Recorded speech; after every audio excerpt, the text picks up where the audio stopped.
दुर्गा सप्तशतीतील देवी महात्म्य। दुर्गा सप्तशती म्हणजे देवीचं महात्म्य आहे। यात देवीची महती, महत्त्व आणि महात्म्य सुंदर रीतीने सांगितले गेले आहे।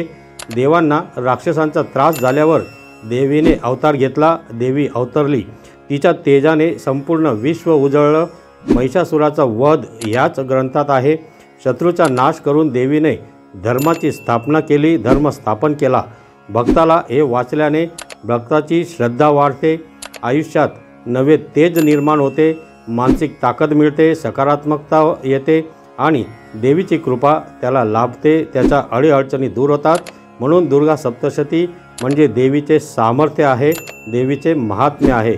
तर मंडळी, हा व्हिडिओ जर तुम्हाला आवडला असेल तर या व्हिडिओला लाईक करा, शेअर करा आणि आपल्या चॅनलला सबस्क्राईब जरूर करा।